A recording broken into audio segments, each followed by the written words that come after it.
He disfrutado mucho la enseñanza que hemos recibido acerca de la sanidad del hombre cojo. Dios es bueno, ¿verdad? Es maravilloso que Pedro y Juan estuvieron tan sintonizados con el Espíritu Santo que supieron cuándo era la fecha escogida por Dios para sanar al cojo. A causa del milagro, una multitud se reunió y Pedro tuvo la oportunidad para predicar otro sermón. Aunque este fue similar en muchos aspectos al primer sermón, también fue diferente en otros. De nuevo, Pedro acusa a los judíos por la muerte del Mesías. Sin embargo, esta vez él también les dio el beneficio de la duda, estableciendo que probablemente lo hicieron por ignorancia. Pedro concluye esta parte de su mensaje afirmando que Dios había planeado todo y que el plan de Dios se había cumplido. Entonces, Pedro les dice que se deben arrepentir y convertir al Señor para que sus pecados sean borrados y puedan ser partícipes de las bendiciones de Dios. De nuevo aquí, como en su primer mensaje, Pedro trae a recuento las escrituras del Antiguo Testamento para probar sus puntos. Concluye sus palabras afirmando que Dios resucitó a Jesucristo y ahora quiere perdonar a cada uno sus pecados. Lucas nos cuenta que otros 5,000 hombres se arrepintieron de sus pecados después del mensaje de Pedro. Nada malo. 8,000 convertidos en solo 2 sermones.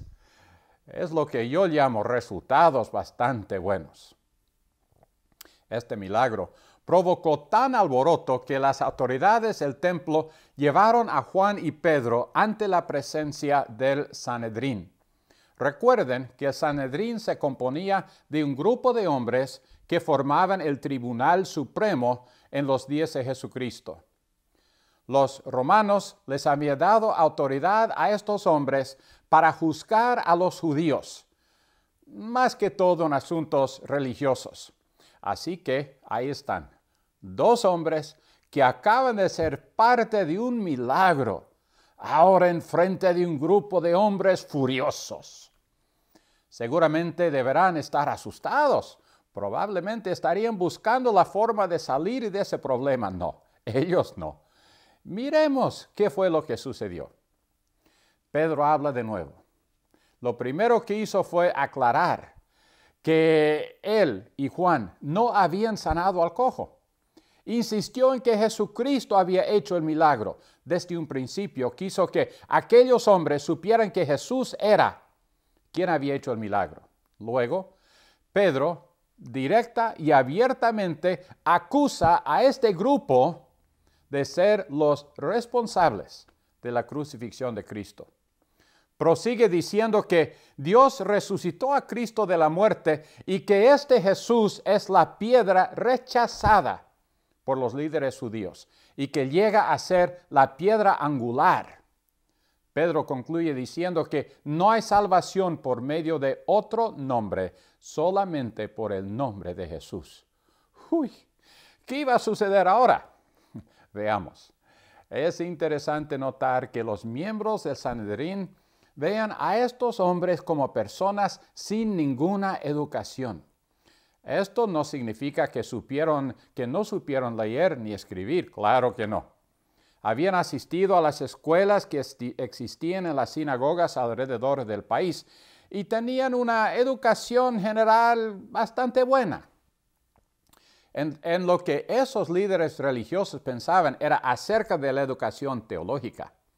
Nuevamente estaban equivocados. Estos 2 hombres, aunque quizás no estuvieron bajo la instrucción de Gamaliel, pero sí estuvieron 3 años con Jesús.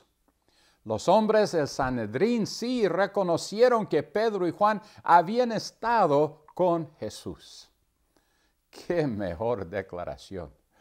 Yo espero que la gente a mi alrededor se dé cuenta que he estado y que estoy con Jesús. ¿Y tú? ¿No te gustaría que la gente viera lo mismo en ti? El Sanedrín los hizo salir mientras resolvían su destino. ¿Qué van a poder hacer? había sucedido un milagro. La Biblia nos dice que el hombre era cojo de nacimiento y ya tenía más de 40 años de edad. Lo habían llevado diariamente por muchos años a la puerta de la Hermosa. Todos lo conocían. Nadie podría negar el hecho contundente del milagro. ¿Cómo resolverán aquellos líderes religiosos este asunto? Estuvieron de acuerdo en no negar el milagro. ¡Qué hombres más inteligentes! También estuvieron de acuerdo en decirle a Pedro y a Juan que no volvieran a hablar en el nombre de Jesús. ¡Qué hombres más tontos!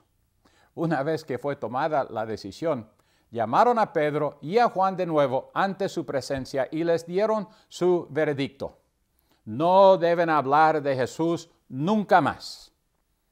A lo cual Pedro les respondió que la orden dada para ellos era imposible de obedecer. Les hizo una pregunta retórica. Escuchen. Juzgad, dice Pedro, si es justo delante de Dios obedecer a vosotros antes que a Dios. No pudieron contestar y después de varias amenazas les permitieron irse. Creo que hay una verdad muy importante en este corto pasaje. Muchas veces después de que el Señor ha obrado un maravilloso milagro, parece como si las cosas que siguen han tomado un mal camino. ¿Cómo puede ser esto? Yo no tengo todas las respuestas, pero sí que esto sé. No tendremos una vida victoriosa solo cuando todo marcha bien, sino cuando somos también capaces de vivir en victoria a pesar de las circunstancias adversas. Miremos la actitud de Pedro y de Juan. Regresaron al grupo de discípulos que eran líderes en ese tiempo y les contaron todo lo que había acontecido. Cuando terminaron su historia, comenzaron a orar. Me parece interesante que ellos no le pidieron a Dios que alejara a sus perseguidores, sino que les diera fuerza y ánimo para continuar con sus predicaciones y enseñanzas. Y pidieron que el Señor extendiera su mano sanando y haciendo milagros para que su nombre fuera glorificado. Lo que sucedió después de esta oración fue emocionante. La Biblia nos dice que el lugar donde estaban tembló. Fueron llenos una vez más del Espíritu Santo y todos los discípulos salieron a predicar sin ningún temor. ¡Qué gran final para esta historia! Un hombre cojo que en 40 años de vida no había podido caminar, fue sano. Una multitud de gente se reunió, Pedro predicó y 5,000 personas recibieron la salvación. Pedro y Juan fueron arrestados y pasaron la noche en una cárcel. Tuvieron que comparecer ante el Sanedrín al día siguiente después de que los advirtieron que no deben hablar nunca más en el nombre de Jesús. El Espíritu Santo vino sobre ellos y pudieron continuar testificando sin ningún temor. Escuche, debido a esto, la iglesia de Jesucristo siguió creciendo.